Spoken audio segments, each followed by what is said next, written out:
Greetings, this is LCC Radio, WLNZ 89.7 here in Lansing, Michigan. This is Lansing Online News Radio with Molly and Bill.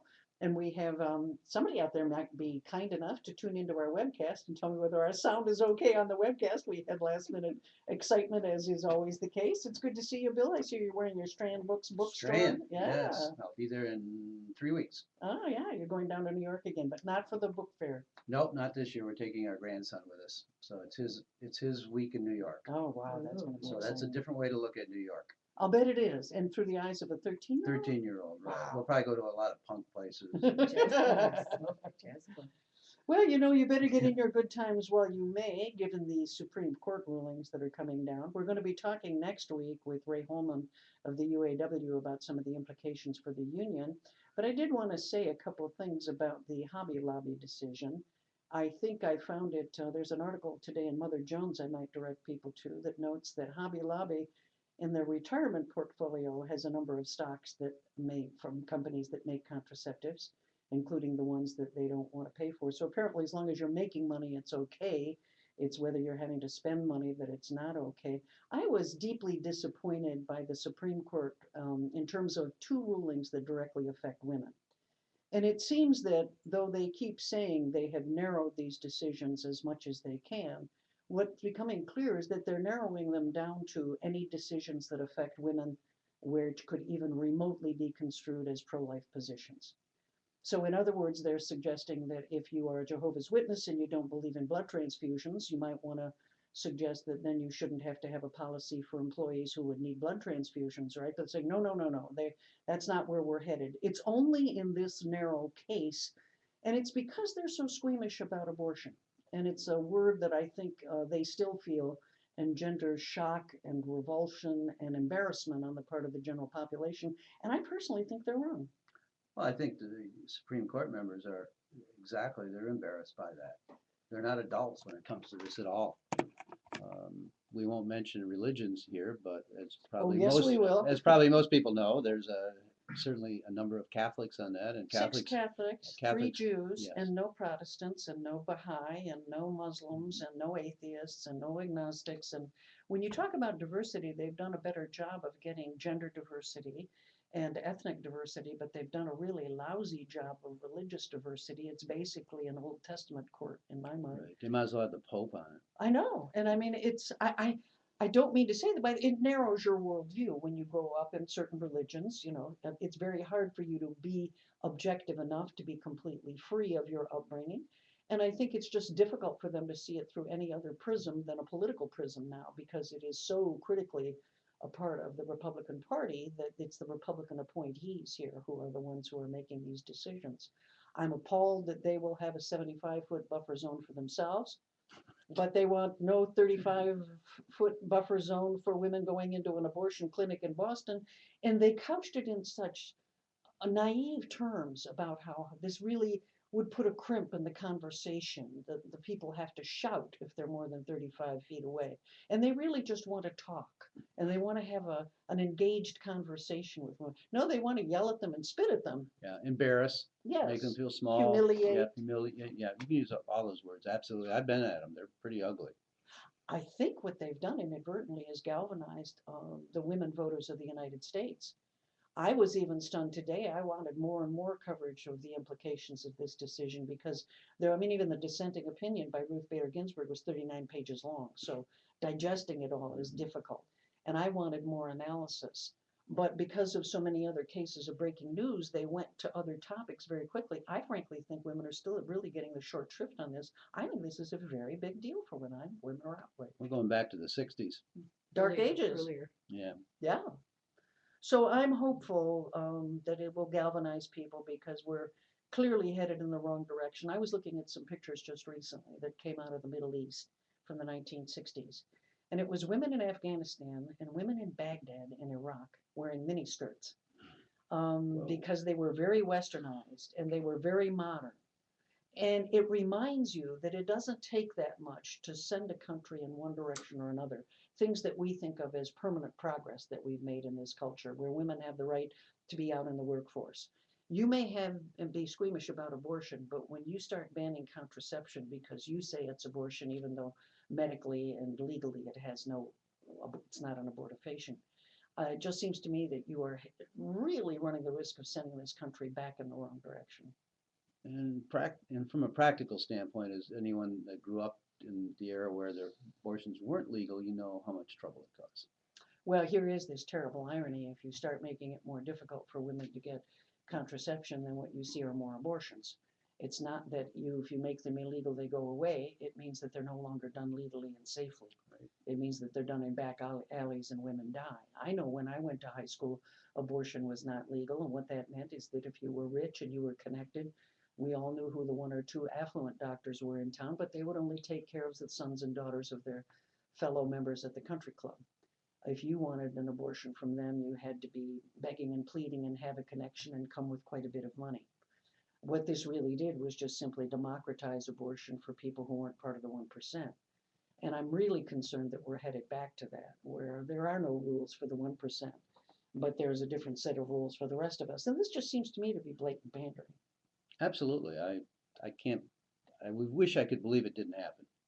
I know, I know. I think we're going to rue the day that we see this Roberts Alito court. Those two new appointees have really made a huge difference.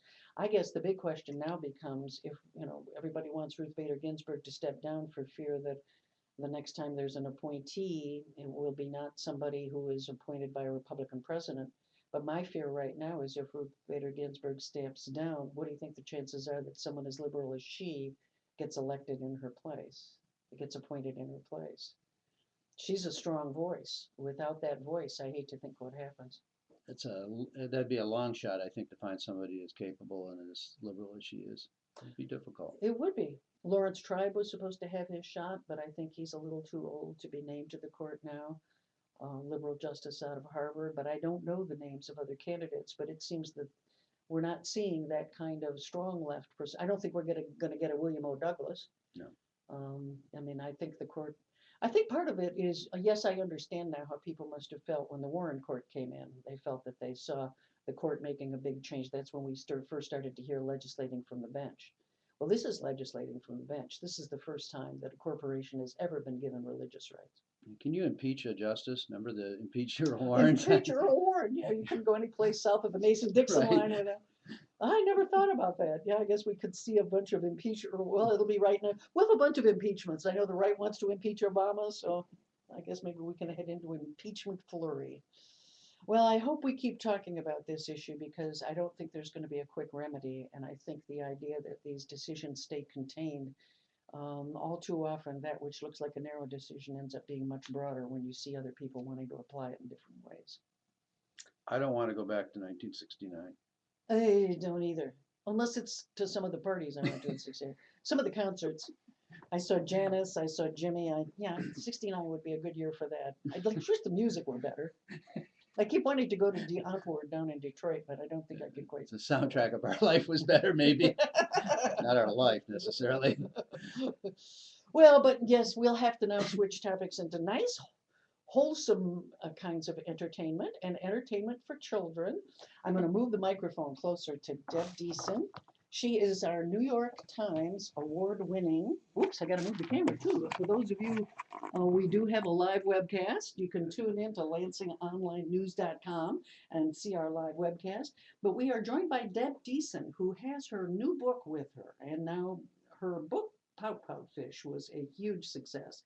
And I am seeing I went on to Amazon yesterday and saw all the great reviews that are going on for the Pout Pout Fish Goes to School. Tell me a little bit about how you have decided, how did you decide on what the topic would be for book number 2 with Mr. Fish? It's actually the third in the series. The third? The first Pout Pout Fish book came out in 2008, so we've had a bit of a journey now. Oh my gosh. And at that time, it was going to just be a standalone book. It wasn't conceived as a series. And I hadn't thought about other adventures for Mr. Fish, but the book caught on, and my editor asked if I would be interested in doing another story. And Dan Hanna, the illustrator of the series, in the first book, he had been interested in doing some of the illustrations down in the dark part of the ocean. He wanted to do some of the characters down there. And for the first book, the editor and the art director encouraged him to stay with the brighter colors and the light. But that stayed with me that he wanted to do that. And so we discussed that. And I talked with my editor, and she suggested a dark part of the ocean story. And so I wrote the Pout Pout Fish in the Big Big Dark, where Mr. Fish has to go down into the deep part of the ocean to help find Miss Clam's lost pearl. So that was the second in the series. And after that, a going to school story seemed kind of natural, or at least it seemed like a good direction to go, but it presented a little bit of a challenge because Mr. Fish in the first and the second story is just that. He's Mr. Fish, and he's a grown-up fish. So for this current story, the Pout Pout Fish Goes to School, I had to take him back in time to when he was a very small fish. And that was fun, I think, for the illustrator, Dan, because he got to present Mr. Fish in a new way with a younger look. And it really adds to the story because he's got that wide-eyed, excited but worried look to him as he approaches his very first day of school. One of the interesting things that we've talked before about this, you really didn't meet, this is just so our listeners understand how a little bit how this industry works. Yeah. You really didn't meet the artist that executed this for what, a year? It may have even been longer than that. I received the contract for this book in 2000, or the very first book in 2005, and it took a while for an artist to be selected. But after an artist is selected for a picture book, it's between the artist, the editor, and the art director. The author has nothing to do with the illustrations. The author doesn't say, well, I'd like a, you know, this kind of look on page 4 and this kind of look on page 7. We joke that the author and the illustrator are kept in separate locked rooms, and it's almost the case. And so I had not had any interaction with him at all until the book came out, and then we contacted by email and Isn't got that to know strange? each other like To that. me, it was a real Yeah. revelation. And then What's we in did, your, you could see two different fish in your heads, you Yeah. know, and that's likely.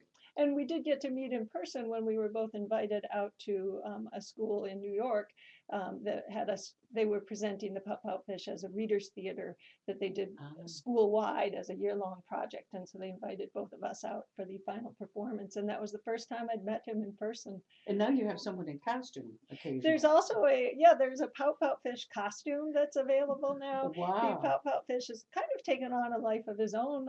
There were some plush figures that came out through Kohl's stores last year. Those are no longer available, but a new set of plushes is going to come out this fall. There will be one that's packaged with a book, and I think next spring there will be a standalone plush that you can buy without the book. And so it's very interesting to me to see the evolution of a character that started in my head and now I feel like is co-owned by anyone and co-created even by anyone who has encountered the book and enjoyed the book. When I read to kids, and especially when I go into schools where they're familiar with the book and they start chanting the chorus with me, it's hard to explain how strange it is, wonderfully strange, but how strange it is to have that happen. And I do really feel like it is as much their book now as mine, and as much their creation as mine. And it's been the enthusiasm for the character and the stories that has kept the series going. And so I really do share it with the kids. Did you have to warm up to the look of him, or did he look anything like you had imagined? The good thing about my situation is that I am not a highly visual person. I'm a text-based person. You'll And take so, whatever they yeah, give. I had no conception whatsoever. But the interesting thing was that the first time I saw Dan Hanna's sketch for Mr. Fish, I thought, that's it exactly. Really? Oh, And that's great. so it was, I didn't know what I thought Mr. Fish looked like until I saw him. And then I realized that was it. So that's been very nice. And we were both debut authors with the Pout Pout Fish. And so it was kind of a sink or swim together thing. Usually an author, a debut author is paired I'm with slow. a more established illustrator. But in this case, he was the right person. So they took a chance on both of us, which is unusual, especially for a bigger publisher. But it's turned out well, and Oh, I'm yeah. so pleased. Where's Mr. Fish going to go next? Well, his next adventure is a holiday adventure. Next year there will be a story called The Not Very Merry Pout Pout Fish, where Mr. Fish is trying to Oh, find perfect gifts for all his friends and it's just not working out. He oh, also has a number of shorter adventures. The first of those came out in January. It's called Smile Pout Pout Fish. And it's a very short board book with just a line of text per page, 12 pages long, meant for really little kids. And that's the first of four. The next one will be Sweet Dreams Pout Pout Fish, also a baby toddler book in that board book wow. format. How do you put yourself back into childhood, or do you observe children in order to be able to think of what they go through when they're anticipating going to school for that first time? I think it's part looking back on the experience and then observations I've made as a parent about things that my kids and other kids have gone through. And so writing the school story, I think it's very common to have first day of school fears, but I wanted to go just a little further, not just about being afraid of being dropped off at school or the sort of, saying goodbye to mom and dad that you get in a lot of first day of school books for real young kids. And I wanted to go past that and try to get across the idea that um, learning that you aren't expected to know things that Yeah, you haven't learned yet and that that's what school is for and that your teacher is there to help you. And I wanted to really kind of focus on that community idea of school and the learning community and environment so that it's a welcoming place and that kids know you don't have to know it all when you start. That's what school's for. right, right. Deb, what did you read? What do you remember being read to you as a small child? Mm, I remember a lot of Dr. Seuss, which probably encouraged my interest in rhyming and rhyming stories. I don't have a lot of specific memories of being read to, even though I know I was read to quite a bit. I just have the general memory of books being a friendly and welcoming place and the experience of reading being a comfortable and welcoming experience. And I think when I look at um, the reading and the expectations that are on kids around reading, it's it's not that different in some ways than when we were growing up, and yet in many ways it's quite different. And I think there's maybe for more kids than in the past this feeling of reading being a chore and an expectation and something that you're going to be assessed on and tested on. And I think summer is a fabulous time for kids and families to be able to step back from that and really get back to reading as simply pure pleasure. And read the stuff you want and read it when you want and read it where you want. And that's the best kind of summer reading to my mind. this is LCC Radio, WLNZ 89.7 here in Lansing. We're talking with Deb Deason about her new book, The Pout Pout Fish Goes to School. And I will have to echo that. I was talking with a family of two educators recently on working on a project with them. And they were talking about how they really are thinking about even leaving education because we have pounded the joy out of learning. And kids in elementary school who were allowed the freedom to pick a book off a rack. It's now, no, there's a graded series of these books and you'll be tested on these. And it's very rigid and very regimented. And it is a cookie cutter kind of education that really doesn't suit all children. When you go out, is there a pout pout fish child out there who that's their book and they clasp it to their chest? And if so, what kind of kid? Yeah, I get to go to a lot of schools, which I Yeah. really enjoy. And what I found interesting about the Pop Up Fish is that it resonates with a lot of different age levels. I think that the character appeals in different ways to different age levels, and the story appeals in different ways. So I've never met a kind of a typical Pop Up Fish reader, but I'm always learning things from the kids that I do meet, and I'm learning about the ways they interact with text and stories and books. One of the things that I was struck in a series of visits I did recently was the extent to which kids are so keyed into the visuals of a story, and they'll raise their hand when they're asking a question to ask about a detail of the illustration. And Oh, did you decide on that, or did the illustrator? What might be a question, even from a very young child, and it tells me that they're really paying attention. And that is important to know about picture books, especially if you are sitting with a child and reading a book to a child. um, they are not only hearing your text and looking at the text and trying to make sense of the text, they're really looking at the pictures and paying great attention to the details in the pictures, and they're equally important to the story. And they help reinforce the text, but they are more than just the text, and so important. And kids really tap into that. And so that's one of those things that I've, as not a visual person, I've really learned about picture books. I knew it in a technical sense that the pictures were as much part of the story as the words, but experiencing it through kids has taught me how very true Well, that is. Margaret Weiss Brown, Good Night Moon, is Yeah. probably the classic that illustrates that Oh, concept. Yeah. well, you're at Carytown going to have some illustrators in this year, aren't you? And someone sitting in this room, Deb is going to be there. Deb, we're going to have Yes. 3 Caldecott winners, which is a big deal And in one place. That's being unique. interviewed by the one non-visual, non-illustrated Yeah, person. okay, yeah, that's kind of, okay, maybe that's not, we decided that down in Carytown? Whose idea was that? Carytown Book Fest is in Ann Arbor. When is It it? is the first Sunday after Labor Day, always, Always. not negotiable. And so Deb will be there interviewing these artists who really, I mean, the work is remarkable. It's Well, just beautiful. Deb, tell us about, are you interviewing, I should know because I've got the count, are you interviewing all 3 or just one of the artists? My understanding is all 3, that it will Okay. be a panel. And I'm Okay. very excited about it. And I think even though I am the non-artist, I think sometimes that helps, because if Yeah. you're so naive, you don't even know what questions to ask. You can sometimes ask the ones that maybe somebody else might not ask. We've got 2, I think we have the last 3 years Yeah, of Oh, Caldecott winners. wow. Oh, that's It's a great. big deal. Yeah, it is. yeah, it's an amazing panel. How did, it's such a tough field. How did you know that that's what you wanted to do, and how did you find your way to making it happen? Well, I've always loved to write. I just had an interest in words and stories. And when I was very young, I loved to write rhyming poems. That was an interest from long, long ago. But I kind of put it aside while I was, moving on to other things, and didn't really think too much about writing as something I would pursue until my kids came along. And I was so immersed in children's books that and reading them aloud over and over. And as kids do, often I was reading the same book many, many times, and sometimes even the same page many, many, many, many times. And so it was like a class in children's literature that I was giving myself accidentally, and it reignited my interest in writing. And I thought, maybe I'd like to try this. And I started writing. I didn't even really admit to myself that that was what I was doing at first. I was just making stories for my kids, was how I explained it to myself.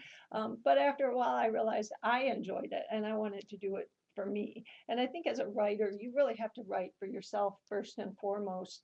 You can't think of your target audience. You can't think of the kid out there who might really enjoy your book. You do have to think of them eventually, but your first draft, you have to absolutely write for yourself. And so that's how I always write my stories. I entertain myself first, and then I see if it's going to entertain anybody else. Well, the good news is the families on Amazon were so happy to have your books because they didn't get weary of rereading them. Well, that's good a to key to hear. a children's book. How many times you'll reread it to a child. If that child says, "Read me, pout pout," Yeah. you know you've hit a home run. Has there been any discussion about digitizing your books? I think some of them are available in an electronic format for e-readers. I'm not an e-reader user myself, so I don't know for sure about that, but I think some of them are. I don't think they're in any interactive apps or anything like that, or under consideration for anything like that, but who knows, that's, there are interesting things coming out in the future. I just wanted to follow up. Now that I have this in front of me, I'll tell you who she's going to be interviewing. And people who follow children's book will know these names. Chris Roschke, who did A Ball for Daisy. Aaron Steed and Philip Steed, who did A Sick Day for Amos McGee. And Brian Floka, who did the Train book. I don't remember the title. Do you, Deb? I think it's just Train. Train. That's an amazing looking book. Yeah. Wow. It's remarkable. So the first Sunday after Labor Day Right. will be down there. And Do you it's have at 11 noon. At noon? It's Okay. at noon for this specific event. It Panel. starts at 11 a.m. Do you have any upcoming readings in the community we should know about? My next story time will be in August at the Capital Area District Library. I believe the date is Thursday the 14th.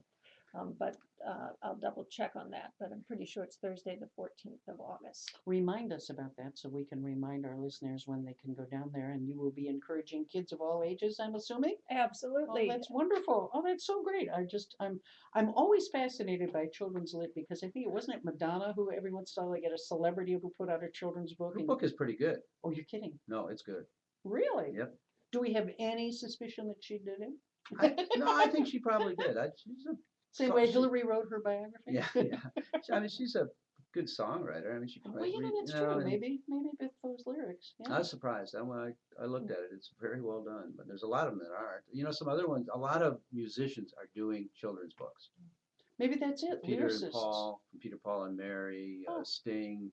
There's a litany of them. Maybe we should put your lyrics to music there and have somebody sing them. We got it. There actually is a YouTube video that Is there? Gordon True, and I believe is his name, a musician, put the entire story, the original Pop-Up Fish, to music. He created music and he sings along, and it's really remarkable. Ah. It's beautifully done. Well, the last children's book I read, I think, was Go the Blank to Sleep. That's the only kids' book that I That person did not win a coffee. No, I don't think they're not. And they weren't invited to the American Library Association. Well, thank you, Deb, for joining us. We really Thank you. appreciate it, and we would like to encourage. We'll make sure to get some information. Show people on the this. cover of your book. Okay. Hopefully, the webcast. I don't know how good the sound is, but we know we've got visuals. So let me change. There we go. There he is. Boy, he It's a does look good. scared look there. He does. What is It that? has a happy ending, though. He I'll give has it a away. hat on him with a crayon. It's a backpack. It's a backpack. I couldn't figure that out. Aha, shows you I'm not apparently a very visual person either. Thank you so much for joining us. Thank you. Thank you, Deb. We'll see you at Carytown I'll for sure. see you then. We're going to shift gears now, and we're going to start talking about a subject near and dear to my heart because I'm rewriting chapter 1 for about the umpteenth time on my book on food. And we are joined by Alex Bryan and also by Joan Nelson. And if they will cozy up a little bit, then we will get. Hey, that's great. This is perfect. We are going to. Alex is with the Garden Project, as everybody knows, and it is now time for the Allen Street Market. It is back in full swing, and Joan Nelson is with us. But this is that season of the year. We'll have to show our listeners that we also have a bag of sugar Bite snap one. peas Yeah, bite here. one. I know those will disappear by the time I try to get them out of the building to take to a thing. Oh, Freshly yeah. harvested this morning. Oh, wow. And where from? All right in my backyard. Oh, in your backyard. Oh, not one of the projects. Or is it a Yeah. community garden that you? I do some community gardening and myself with the group as well, but no, this is just not my backyard. I kind of take that approach that what I want to eat the most of, I put closest to my house. It's the herbs in the morning, the Ah. sugar snap peas, the raspberries, the chickens for the eggs. You've got chickens? Yeah, got a couple chickens in the city there on the east side. Alex also has a farm. Yeah. How's that work? So I do a few things. At the food bank, I run the garden project, and we have the community garden network. I also run what we call Lansing Roots, which is a farm business incubator. Ah, So we have about 10 acres where we're helping people scale up from community garden level up to let's go quarter acre, half acre. Let's start to make a business out of this. Hopefully they'll start pumping into Joan's Kitchen at the mm. Ant Allen Marketplace and doing some really neat stuff. And then I also have a 4-acre farm in the city of Detroit with a business partner and friend from growing up. So How did you face red tape with that? How long has that been in existence? we've been around for 4 years now. So we think we kind of got in a little earlier than some of the media that kind of blew up around it, which helped prevent some of that red tape. So we actually do own the property, which is rare, and we feel very lucky to be an urban grower that owns property. Is that a for-profit venture or a nonprofit? Yeah, that's a for-profit venture. We look at the triple bottom line approach. We really try Okay. to engage our community and be good environmental stewards. And we looked at if agriculture will be used as a tool to rehab our cities in the future, especially this sort of upper Midwest Rust Belt cities, then it has to be. We have to have the nonprofit component, but we really need to have that for-profit component and show that that's a viable business. Did you truck in dirt, to cover the existing soil, or did you test it and found out it was okay? Yeah, we tested and things were fine. Really low levels of lead, well beneath any kind of danger level. Where we find the higher levels was actually nearer to the road because of leaded gasoline Yeah. for so long. Yeah. But our site was a school, it was a Peck Elementary School. Was Ah. on site, so it's almost 4 acres. And the other half was a park, and so we've had a really good site history. and I'm lucky concerned that about way. what's happening with urban agriculture in Detroit. We've seen the Catherine Ferguson Academy close. It seems like they take one step forward and two steps back, and I'm worried about what's happening down there. What's your Yeah. general impression? Is it, I think I'm excited to see the city starting to have some support. There was a urban agriculture ordinance passed. It didn't quite include animals yet, but it's on the docket. We have some really good officials in the city in Detroit that are really pushing things forward. The city has a lot of other issues to worry about, and, Yeah. and agriculture is going to be lower on that list, and rightfully so. But I think time will tell. We could have some better state rulings that would help agriculture in the sort of more urban environment and smaller farms. But I was disappointed on Facebook to see a lot of the conversation. I went down to the Gamp hearings, and Senator Hune in the last one, although they still went with the citing changes that make it now sort of a local ordinance issue all around the state.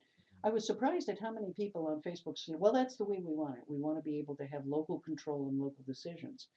And I thought, no, you really don't. Because if you're going to invest, in your case, for example, in buying 4 acres, put in an urban farm, trying to make a living from that, you wouldn't want to think that next week city council might decide all of a sudden to change the regulations that would prevent you from doing something. yeah, absolutely, it's a big worry for us in our operation. We've invested a lot of money. I have more money tied up in debt to that farm venture than I do my house that I own here in Lansing. I think it's we really want to prove that this can be a good viable option, and we did so with the backing that the right to farm laws and such would be there to back us up, protect you. to protect our investment, protect our operation. We are really good stewards with our neighbors. We have the neighbor kids come out, and they're part of that farm. We have a pumpkin carving contest in the fall, and we really engage the community, and that helps us. That's another level of protection and support and security for what we're trying to do in that community. But yeah, time will tell. We're starting to see farms shut down though right now. If you look at Flint River Farm, Yes. Roxanne Adair, being told chickens got to go. Yep. She's one of the more well-known urban farms in the state, and maybe in the country, and all of a sudden we're shutting it down. We see that in Williamston Township. We see a goat farm in Detroit. The goat farm in Detroit, 16 goats removed, three, sent to four- slaughter. 3, 4, 5 farms like that really quick after that ruling came out, and I think that's maybe not what was publicized as this would happen, but it's starting to. We're starting to see those negative effects. I was So, very disappointed because there was, I was really pleased to see Drew Montroy, the head of the Michigan Farmers Market Association, stand up for the small farmers. But, as somebody who has lived in the inner city in my early years, having that pit bull barking all night next door really is nothing compared to the rooster in the morning. Yes, we got to go after that rooster. Give me a break. or the manure issue, that the farm animals have too much manure, and it's there are a lot of dog poop that I walk There's a by when lot I'm of walking my yes, dogs. yeah. for their We walks, never even it's, had a pickup thing going on when I was a kid. It was more like a skid through it kind of Yeah, thing that was yeah. going on. Skid through it. Yeah. Yeah, so it can get exciting. I'm really concerned because I was around at the passage of the first right to farm law. And despite all the rhetoric about how it would protect all farmers, when you listen to some of the agribusiness organizations talking privately when they didn't think outsiders were listening, a lot of it was, well, it's those small operations that are shaving off our profit margin. This is a low profit business. It's not a very great margin of profit. And if there are just enough small operators, they take that last percentage or two that would make the difference between having a good income and not. So there really is a sort of agenda on the part of the agribusiness giants to get rid of these small and part-timers, and I'm concerned about the that. original right to farm law it's straight out of the ALEC textbook. ALEC, the group, the conservative group with the right stand your ground laws and such in Florida. It's right to farm comes from their legislative priorities. So while it protects us to some degree, it makes me wonder how much I really want to engage in a policy that has such that. I'm hoping Senator Thune, he's the kind of guy who grew up, he revealed a lot about himself at the hearings. He actually had camels as a child. I'm not sure I know too many farmers who had camels, but yeah, Those are bunnies, nasty camels, creatures. yeah, they're yeah. Vicious. I know down at Clark Lake, and I actually got there too late, there was a farmer who used to take in diseased and damaged circus animals, and so he had some camels down there for a while and other animals, so maybe that was part of it. But Maybe we should ban circus animals. And I'm all for that as well, you know me and Susan's and all that. We won't even go there. But tell me before I don't want to forget, I want to find out about things happening right here in Lansing with the garden project. Definitely. Yeah, the garden project. We've been around 31 years now. Over 100 gardens in our network. 31 years. Yeah, it's really amazing. It's been, the Greater Lansing Food Bank has been a progressive organization. 33 years ago it was founded, and within a couple of years, right away said, look, we can continue to give out food. People need food, but people need to be able to provide for themselves, and we need to reduce that long-term need. How can we bring that need down? And that's the garden project in a nutshell. How many projects this year and where and how? What? Any changes from last year or just expanding? Always expanding. Always expanding. Every year we see a few gardens drop off the map, but every year we see more increase. So we're over 100 now. We're actually doing a big network assessment this spring, just getting out to every garden, physically looking at, taking pictures, meeting with the garden leaders, measuring our gardens so we have a better picture of what our impact is. But we're helping around 6,000, 7,000 people each year access food through growing it themselves. Our gardens are at schools, they're at churches, they're in backyards of a private lot that just wants to see a community garden exist. We have them on Parks Land, really great partners and supporters in the community. We got a thank you letter just in the mail the other day, picture of their new garden, Capital Area Health and Rehab, the intergenerational garden, bringing older folks in and doing rehabilitative care with an elementary school nearby, really neat partnerships. And that's what we're trying to encourage is, food is important, but we also need to build our community as part of that. So this is LCC Radio, WLNZ 89.7 here in Lansing, Michigan. We're talking with Alex Bryan of the Garden Project and also with Jim Nelson of. Tell me how the Allen Street Market is going this year. It must be up in full swing. No, we are. Have we been rained out too often though? Well, last Wednesday was the first sunny Wednesday in at least a month, I have to say. I mean, I actually anymore, have we moss wake- in my driveway. it's true, it's true. I wake up and it's storming and I think it must be Wednesday. And in fact, Yeah, it's I true. wondered about that. And the market is off to a great start. We had 22 vendors, our very first market mid-May, and close to 500 people. Wow. And there wasn't that much to buy. No, not there in was the first lots week of of May. starts and rhubarb. Yeah, rhubarb, Yeah. maybe some And sugar those And maybe snaps. some Maybe sugar some snaps, that's right. A few green onions. Yeah. That's about. I'm thinking of what I'm getting out of the hoop house these days. That's right. And it's a late season, and you can probably speak more knowledgeably about just how late it is, but it seems that everything is at least a couple of weeks behind. Things have slowed down. I wish I put way more lettuce in than I did this year. I Because know, the lettuce God, is the it's kales, Oh, the it's sugar beautiful. snaps. They're great. fantastic, They're aren't they? great. Yes, we have lots and lots of greens at the market. Yep. The romaine is astounding. I've never had romaine like this. I mean, it's just fantastic. Well, the soil temperature stayed really low for quite a while. Yes. I've It's going to go to noticed. 70 this Wednesday, I I guess. know, I Yeah. know. It's going to be beautiful. Yeah, Sun's I gonna love shine. that kind of weather. Might be Yeah. the only day this week that it does. Yeah. Well, this is today is the perfect day for growing. Right, Yeah. right. Hot and humid. We So may the- never get a tomato till September at this rate, I fear, but So the market is really, it's going very well.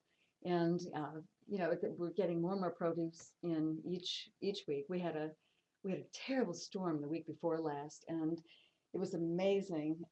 The rain was coming down so hard. It was just such a violent storm. And all of our vendors lowered their tents to a height just over the top of their tables and came inside the amp where we had good coffee and cornbread and listened to jazz until it was safe to go back outside. So it was great. It was a really, in spite of being a terrible selling day, it turned out to be kind of a fun that's nice. though. experience day. Yeah. But it feels good to have some sunshine, to catch some weather breaks, and we have a great group this year. Not only really interesting variety of specialty crop growers, produce growers, but in addition, a wonderful award-winning cheesemaker, Yeah. Hickory Knolls, and Piedmontese beef, and the cheesemaker brings ground goat, and we have a honey Wow. guy, and of course stone circle bread, and American delicacies with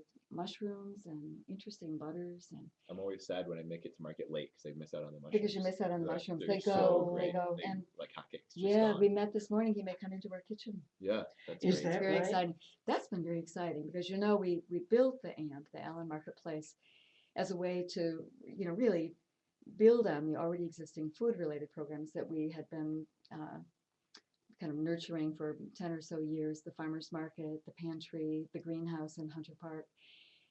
But we also wanted to be able to really bundle services for growers, both urban growers of the Lansing Roots variety and the 8 urban farmers, self-described urban farmers in Urbandale, in Lansing's east side Yeah. right now, but also rural farmers. And so the kitchen, we thought, would be really important to be able to offer to growers who were interested in creating value-added product and selling that at markets, as well. And so we've got a couple of farmers now that are talking with us about using the kitchen for precisely that purpose.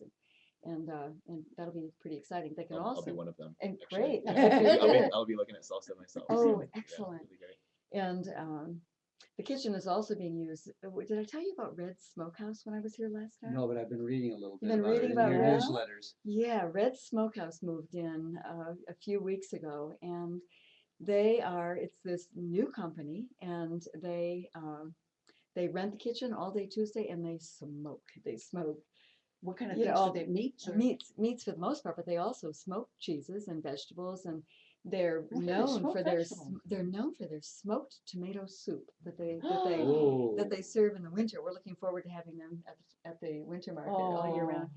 So they smoke all day Tuesday, and then on Wednesday, they sell out of the kitchen during market hours. And we put together a little pop-up restaurant in the Wow. great room of the AMP. And so people are coming in there all day on Wednesday to buy, smoked pulled pork and pulled chicken, and Wow. they have these great sides and cornbread so sweet you can Sounds eat like it a for big dessert. city. It's great. It's How great. do they smoke? What do they use? Wood chips of different kinds? Well, they have a big smoker. I And would that, have. and that is that is the sum total of what I know. Yeah, about how that's this about where my happens. knowledge stops too. That's why I And was they, asking. and they use wood. And they use wood. We vegetarians don't get smoking that That's much, but right. now that you've got me, smoked tomato soup Smoked sounds tomato soup, fantastic. right. So they're great cooks. It's Carol Smith and Jackie Randall, and they're Wow. delightful, just really delightful. And I mentioned, I think last time, that we are negotiating with a microbrewer. Yes. We're keeping our fingers crossed that the final approvals are secured within the next few weeks, and that the microbrewer in question will be moving in to the AMP. And both Red Smokehouse and the microbrewers met one another for the first time a few weeks ago and began to talk about doing takeout orders on Friday and Saturday from 4 to 7. Wow. Pick up your barbecue and your brew. Whoa. They'll be selling very growlers good and idea. howlers and as well as Yeah. cakes. So it's going to be very, very exciting. And they, for they every were, soccer game coming up. yeah, they were beginning to talk about which sandwiches to pair with which brew. It's Oh, always wow. fun. How have So- you succeeded in keeping your market and your enterprises so food centered? Because one of the challenges I see as we see the proliferation of other farmers markets is that there's, if they're not careful, they end up more crafts than foods. Right, right. Early on, we decided that we would allow crafts.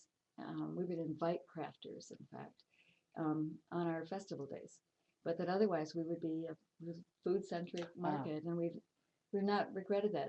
But it makes for great festivals. The Strawberry Festival or the Tomato Festival is very special because we do bring in people who are not selling food, they're Mhm. selling craft It's items. not, I mean, there are some places that are very successful with that, but I know that's always a challenge because, Not to duck some controversy, which we don't duck controversy, but I think Lansing City Market is at great risk. I've been there Oh. 3 times in the last month, and where the new building is makes it even worse. right, In the apartments, you can't see it. right. It's gonna have a tough. They got to change. It is it is dwarfed right now, but I also really believe that that apartment once filled, and then with the new outfield apartments, that what's being created is a customer base for Right. that downtown market, and that it will come back. Yeah, we're starting to use that actually with our Lansing Roots program. We have a cooperative CSA. One of our pickup places is at the city market. So we have 25 people coming to pick up their produce, and been really excited they're able to shop the rest of the market and kind of promote that. But it was chosen because it's such a downtown location. It was actually requested by folks to have something really central, and I think hopefully starting to play up on those the central location and starting to pull up partnerships with the food bank what we're doing, the roots, if they can bring in some other folks, you know, I can see it becoming very vibrant, but That's it's, part of what young people want. They want not to have a car, you know, so they don't want to have to Right. drive out to That's right. a supermarket, even if it's Whole Foods out in East Lansing. They want to go that far. They, you know, we have the lofts downtown now where people live, Yes. and they want it to be a walkable community where they can go and get fresh produce, That's and right. that's part of the mix. So I'm That's hoping right. we work all of this out. You also wanted to say something about some of the other things we're seeing appear on Michigan Avenue there. Well, I've been really excited about what's happening inside the Allen Marketplace, the kitchen, the exchange, which I think we talked about Yes. last time I was here, which is uh, Food hub. it's essentially the food hub. It links growers within about 75 miles of Lansing with the commercial and institutional buyers. And, you know, so, you know, within the AMP, there are lots of exciting things going on. But what I'm noticing is that there are lots of food related businesses Yeah. popping up and down Michigan on Avenue. Michigan Avenue. And it recalls that, you know, those days back in the 1930s, late 1930s, when there were 22 food related businesses on Michigan Avenue. 22. In the 2000 block, which is where Green Door is and Amos, there were 8 Wow. just in the 2000 block.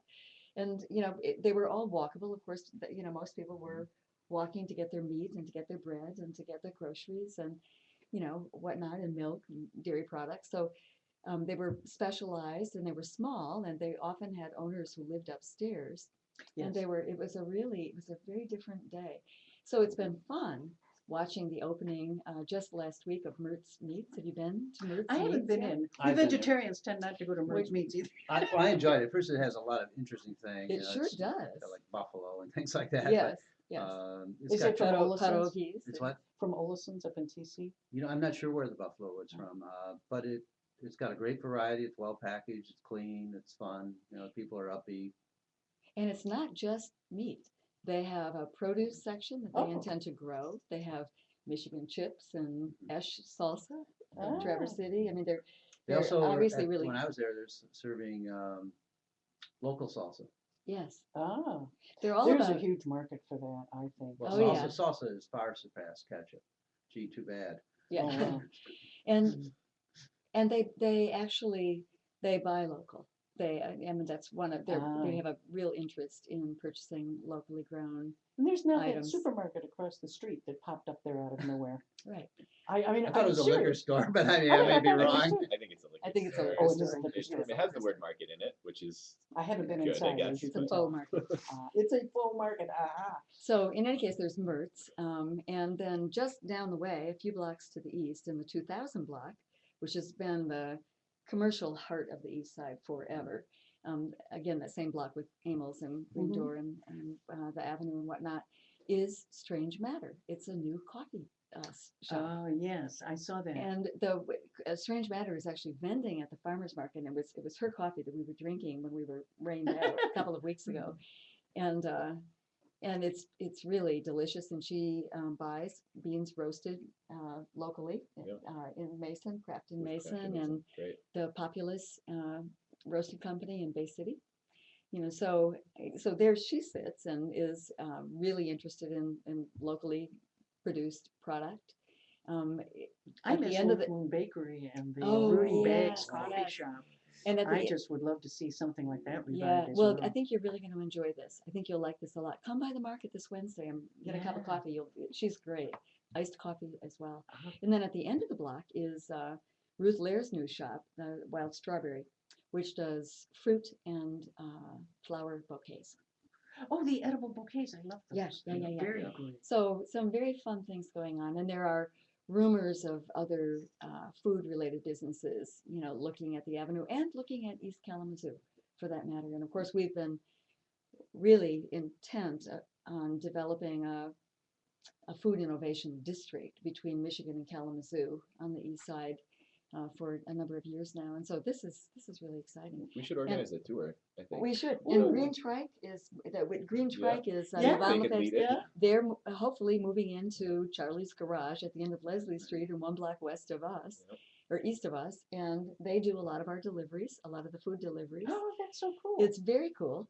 And so I think it would be Yeah, great fun to bike have a, bike tour of all do the a bike tour of businesses all the and I food have to say, innovation gardens Shane, going on. this is Yes. LCC Radio, WLNZ 89.7 here in Lansing, Michigan. And we're talking with Alex Bryan of the Garden Project and Joan Bauer of the neighborhood, the AMP now. We now Joan have it. Nelson. That's okay. I gave you the politician's name by mistake, yes. But we love her. But we Yeah, never, that's yeah. okay though. You're compatible. Yeah. So we're talking a bit about what's happening on Michigan Avenue, restaurants as well. We just Yes. had the word, I guess, Amos is now up for sale. Something about that on Facebook. Did they, the did they other put it day. up for I don't sale? know if did they announce it? They may have. Facebook was announcing it, Okay. whether they were or It must not, be I real don't then. know. You know how it goes. I Or always believe Facebook, it if you it's saw on the story Facebook. where they used algorithms to control what was posted on your site You to know, test your emotions or that was, it was so wildly unethical. oh my God. I mean, just because they weren't capturing your names at the time doesn't was mean that, just- I mean, it was but just fun. manipulating people like that en masse. In fact, I wonder, I was starting to see, I have some friends who post pictures. I've actually asked them to forewarn me through email if they're going to put up something about a damaged animal. There's some fairly gruesome stuff out there. And I said, please let me know because I can't watch those. I don't sleep for 2 days if I see them. Right. And they started showing up in my news feed about 6 weeks ago. And I thought that's odd because I thought I'd done a fairly good job of staying away from that. So I think it may have been part of that nice little experiment to see how upset they could make me. Well, I mean, I wanted to go away and open a vein. So I, I think they were fairly successful in bumming me out. You know, That's a terrible thing. You know, on this issue of food entrepreneurism, we've been really encouraged by the turnout at workshops that we've been doing for the last couple of months. We did a workshop a couple of months ago called "So You Want to Start a Food Business," that was taught by Tom Donaldson of LCC, the Small Business Development Center, and 32 people came to that.